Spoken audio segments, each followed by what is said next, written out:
இன்றைய வேத வசனம் நீதிமொழிகள் 1 அதிகாரம் 7 கர்த்தருக்கு பயப்படுதலே ஞானத்தின் ஆரம்பம். மூடர் ஞானத்தையும் போதகத்தையும் அசட்டை பண்ணுகிறார்கள். என் அன்பான சகோதர சகோதரிகளே, கர்த்தருக்கு பயந்து நடப்பதுதான் ஞானத்தின் ஆரம்பமாய் இருக்கிறது.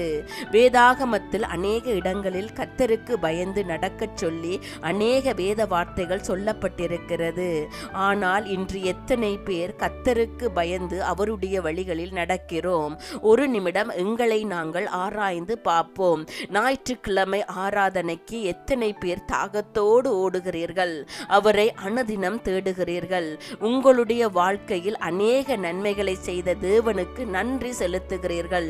நாங்கள் நன்றி உள்ள இருதயம் உள்ளவர்களாக இருப்பதையே எங்கள் தேவன் எங்களிடம் விரும்புகிறார்.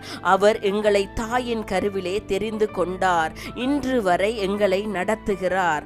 அப்படியாக வேதாகமத்தை அனுதினம் தியானித்து தேவனுக்கு கீழ்ப்படிந்து அவருடைய வழியில் நாங்கள் நடக்கும் போது ஆண்டவர் எங்களையும் எங்கள் குடும்பங்களையும் மென்மேலும் ஆசீர்வதிக்கிறார்.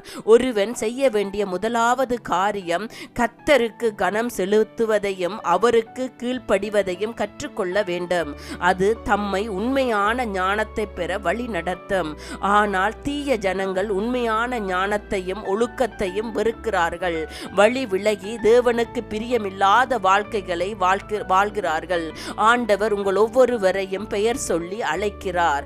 அவருடைய வழியில் நீங்கள் நடந்து வரும் போது அவர் உங்களுக்கு விடுதலைகளை கொடுத்து சமாதானங்களை கொடுத்து உங்களை மென்மேலும் ஆசீர்வதிப்பார்.